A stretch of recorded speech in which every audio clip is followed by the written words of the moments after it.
അസ്സലാമു അലൈക്കും. ഇന്നിപ്പോൾ നമ്മൾ വന്നിരിക്കുന്നത് കുട്ടികളൊക്കെ സ്കൂളിൽ നിന്നുകാണ്ട് ചായരി എന്ന് പറയുമ്പോൾ അപ്പം ഉണ്ടാക്കി കൊടുക്കാൻ പറ്റിയ നല്ല രസമുള്ളൊരു പലഹാരം ഉണ്ടാക്കി കാട്ടിത്തരാൻ വേണ്ടി കണ്ടാണ്. കുട്ടിയൊക്കെയാണെങ്കിൽ നല്ലോണം തന്നെ ഇഷ്ടപ്പെടും ചേച്ചും. ഉണ്ടാക്കാനാണെങ്കിൽ നമുക്ക് ഒരു പണിയില്ല. പിന്നെ ഇപ്പോൾ ഇത് ഉണ്ടാക്കാൻ വേണ്ടിയിട്ട് നമുക്ക് തോന്നുന്ന സാധനം വേണ്ട. പായ ഉണ്ടായാൽ പിന്നെ ബാക്കിയൊക്കെ ഇപ്പം നമ്മളെ പെരയിലുണ്ടാണ് തന്നെയാണ്. അപ്പോൾ അതിന് വേണ്ടിയിട്ട് നമ്മളൊരു 3 നേന്ത്രപ്പായ എടുത്തുക്കണം കേട്ടോ. ഇത് നമുക്ക് ഒന്നങ്ങോട്ട് മുറിച്ചെടുക്കണം. അപ്പം നമ്മൾ ചിപ്സ് ഉണ്ടാക്കാൻ വേണ്ടിയിട്ട് മുറിച്ചണ മാതിരി നമ്മൾ ചെറുതാക്കി മുറിച്ചൊന്നും വേണ്ട കേട്ടോ. കുറച്ചൊക്കെ കട്ടി തന്നെ മുറിച്ചാൽ മതി. അപ്പോൾ അങ്ങനെ നമ്മളിപ്പോൾ തന്നെ മുറിച്ചെടുത്തേക്കണ്. ഇനിയിപ്പോൾ നമുക്ക് ഇതിക്ക് വേണ്ടത് ശർക്കരയാണ് കേട്ടോ. അപ്പോൾ നമ്മൾ മധുര പാത്രം അടുപ്പത്ത് വെച്ചെടുത്തേക്കണ്.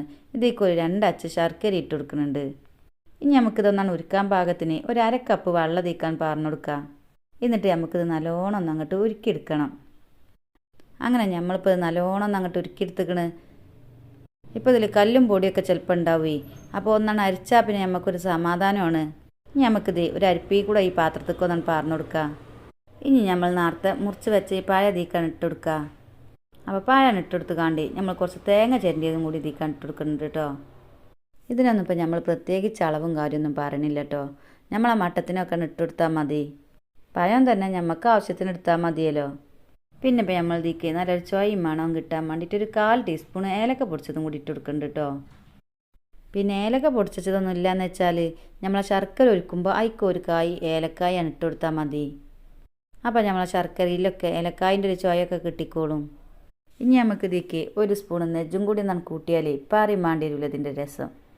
അങ്ങനെ നമ്മളിപ്പോൾ ഇതിക്ക് 1 സ്പൂൺ നെജ്ജും പാർന്ന് കൊടുത്തേക്കണ്.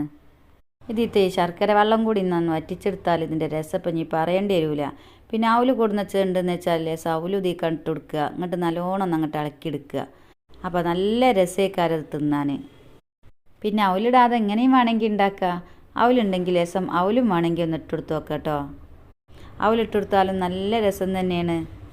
അപ്പോൾ കണ്ടില്ല നിങ്ങൾ, ഇത്ര പണിയുള്ളൂ ഇതൊക്കെ കൊടുത്താൽ കുട്ടികൾക്ക് തടിമക്കും നല്ലതാണ്.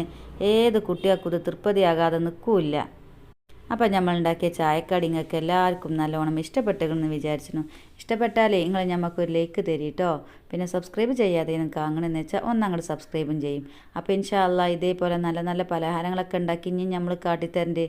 അപ്പോൾ പുതിയൊരു വീഡിയോയുമായി അങ്ങനെ വരെ നമ്മളെ എല്ലാ പ്രിയ കൂട്ടുകാരോടും അസ്സലാമു അലൈക്കും.